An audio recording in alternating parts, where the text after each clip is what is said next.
Hello friends, welcome to my YouTube channel Shrey Seth classes. कल हमने एक नया चैप्टर स्टार्ट किया था, एनवायरनमेंट एंड सस्टेनेबल डेवलपमेंट। उस चैप्टर में आज हमने एक नया टॉपिक पढ़ना है, कॉजेज ऑफ एनवायरमेंटल डिग्रेडेशन। ये जो हमारा एनवायरनमेंट डिस्ट्रॉय हो रहा है उसके कॉजेज क्या है। सबसे पहला कॉज या रीजन क्या लिखा है, पॉपुलेशन एक्सप्लोजन। कि हमारी जो पॉपुलेशन है देश की वो बहुत ज्यादा एक्सप्लोड कर रही है, बहुत ज्यादा रेट से बढ़ रही है, जिस वजह से हमारा एनवायरनमेंट डिस्ट्रॉय हो रहा है। कैसे?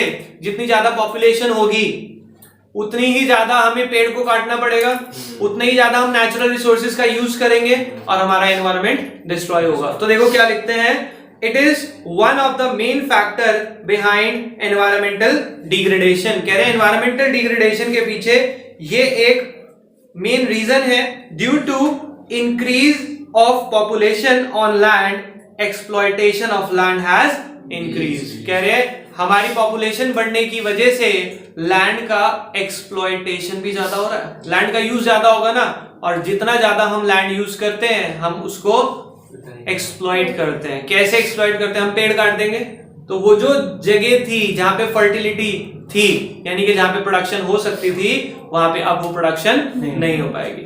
समझ आ गई बात? Next point, wide spread poverty. Wide spread poverty का मतलब क्या है कि हमारे देश में पॉवर्टी बहुत ज्यादा है।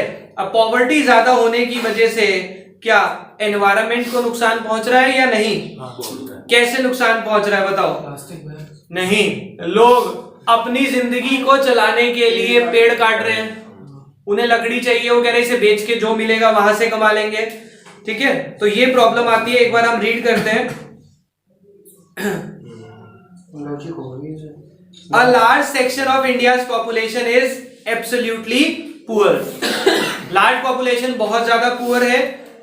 These people cut trees for fuel wood. उन्हें अपने फ्यूल यानी कि रोटी बनाने के लिए जो फ्यूल चाहिए उस फ्यूल के लिए क्या यूज करते हैं? Fuel wood, and sell it to earn their livelihood, और उसे बेचते भी हैं अपनी लाइफ को अर्न करने के लिए। This is eroding our natural capital. इससे क्या हो रहा है? हमारे देश की जो नेचुरल कैपिटल है वो इरोड यानी कि डिस्ट्रॉय हो रही है। समझ आ गई बात? नेक्स्ट पॉइंट पढ़ते हैं, इंक्रीज अर्बनाइजेशन। आपको बताया था कि हमारे देश में अर्बनाइजेशन यानी शहरी इलाके हम डेवलप कर रहे हैं। अब शहरी इलाके डेवलप करने के लिए क्या हमारे देश का एनवायरनमेंट डिस्ट्रॉय होगा या नहीं होगा?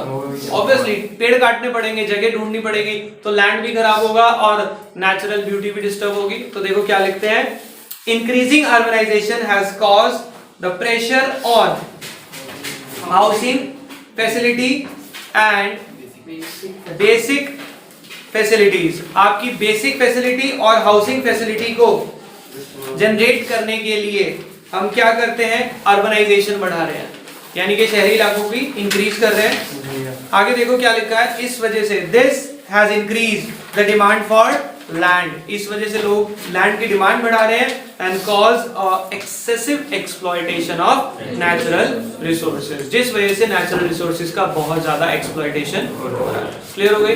आपको तीनों पॉइंट समझ आए? फोर्थ पॉइंट हम करते हैं, increasing the use of insecticides, pesticides and chemical fertilizer। बताओ क्या इससे एनवायरनमेंट को नुकसान होता है? तो हमने पहले ही पढ़ लिया कि लैंड की फर्टिलिटी बिल्कुल खत्म हो जाती है। सॉइल में से नाइट्रेट कंटेंट क्या होता है? नाइट्रेट कंटेंट बढ़ जाता है, which is harmful for the health। देखो पढ़ते हैं क्या लिखा है, increased use of chemical fertilizer, insecticide and pesticide is leading to environmental pollution। कह रहे हैं इससे क्या हो रहा है कि आप इतने ज्यादा पेस्टिसाइड्स वगैरह यूज कर रहे हैं, इससे हमारे देश का एनवायरमेंटल पॉल्यूशन बढ़ता जा रहा है। कोई problem? Next point number 5, multiplicity of transport vehicles. आप देखते हैं हमारे देश में आज की डेट में ट्रांसपोर्ट व्हीकल इतने ज्यादा बढ़ चुके हैं, अलग अलग तरह के ट्रांसपोर्ट व्हीकल आ रहे हैं, 2 व्हीलर 3 व्हीलर 4 व्हीलर, उसके बाद अब ट्रक्स भी हैं और भी बहुत सारी मशीन्स हैं जो आप देखते हैं, जिससे कि क्या हो रहा है? पॉल्यूशन हो रहा है और पॉल्यूशन से हमारा एनवायरनमेंट डिस्टर्ब हो रहा है। देखो क्या लिखते हैं, due to rapid increase in the number of transport vehicles air and noise pollution is on rise. वो बढ़ता ही जा रहा है, उसको हम कंट्रोल नहीं कर पा रहे। Next point, rapid industrialisation. Rapid मतलब इंक्रीज, बहुत ज्यादा इंडस्ट्रीज बढ़ती जा रही हैं जिस वजह से भी पोल्यूशन हो रहा है और एनवायरनमेंट डिस्टर्ब हो रहा है। तो देखो क्या लिखते हैं, increasing trends of urbanisation has contributed to air water and noise pollution. कह रहे जितना ज्यादा आप इंडस्ट्रियलाइजेशन बढ़ा रहे हैं उतना ही ज्यादा हमारे 3 पोल्यूशन बढ़ते जा रहे हैं, air water and noise pollution. This is eroding the quality of life. इससे हमारी क्वालिटी ऑफ लाइफ बहुत ज्यादा डिस्टर्ब होती जा रही है। कोई प्रॉब्लम बेटा? तो हमने इसके 6 पॉइंट पढ़े, एक बार फटाफट से 6 पॉइंट हम याद करते हैं। इसमें लिखा भी है, शॉर्ट फॉर्म बनाई है, mister WIP, MRWIP I square है।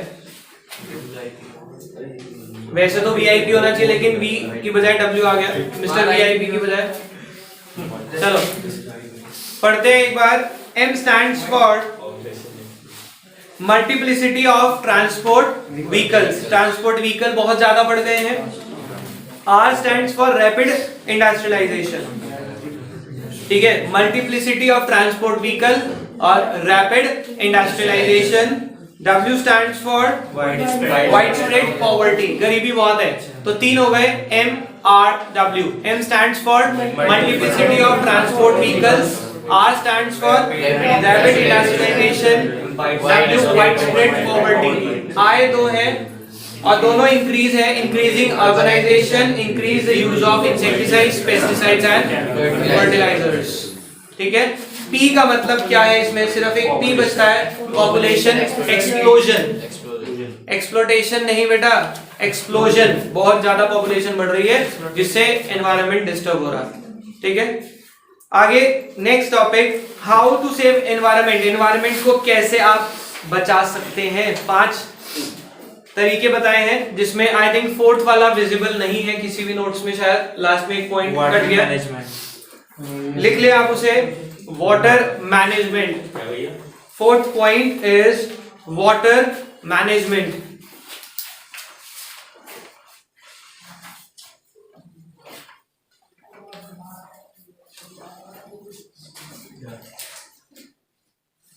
देखो वो क्या कहना चाह रहे हैं कि हम एनवायरनमेंट को कैसे बचा सकते हैं। पहले लोगों को सोशली अवेयर करें, किस चीज के बारे में, कि एनवायरनमेंट हमारी लाइफ के लिए बहुत जरूरी है। अगर ये ना रहा तो लाइफ का चलना भी पॉसिबल नहीं होगा। दूसरा, population control.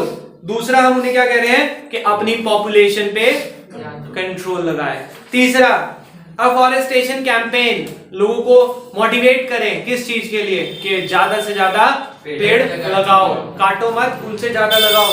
Next, water management. जो पानी है उसको मैनेज करने के टेक्निक सीखो, जिसको हम कहते हैं रीयूज करना शुरू करो, उसको रिसाइकिल करना शुरू करो, वेस्ट मत होने दो वाटर को। रेन वाटर हार्वेस्टिंग भी इसका एक टेक्निक पढ़ी है आपने। जी। Next point number 5, control over industrial and agricultural pollution. Agriculture और इंडस्ट्री से जो पॉल्यूशन हो रहा है उसके ऊपर भी कंट्रोल लगाया जाए। Is it clear? बेटा एग्रीकल्चर से कौन सा पॉल्यूशन पूछ रहा है? एग्रीकल्चर में ट्रैक्टर्स यूज करते हैं, पेस्टिसाइड्स, इंसेक्टिसाइड्स यूज करते हैं। बेटा पॉल्यूशन का मतलब सिर्फ एयर पॉल्यूशन समझ आता है बच्चे को एक बार सोचते ही, जबकि पॉल्यूशन वाटर पॉल्यूशन भी होता है, लैंड पॉल्यूशन। समझ रहे हो? एग्रीकल्चर में लैंड पॉल्यूशन सबसे ज्यादा होता है, जो इंसेक्टिसाइड पेस्टिसाइड आप यूज करते हैं। क्लियर? समझ आ गई बात बेटा? यस। इसके बाद है सस्टेनेबल डेवलपमेंट। ये इस चैप्टर का हमारा लास्ट टॉपिक है, important, most important for your exam.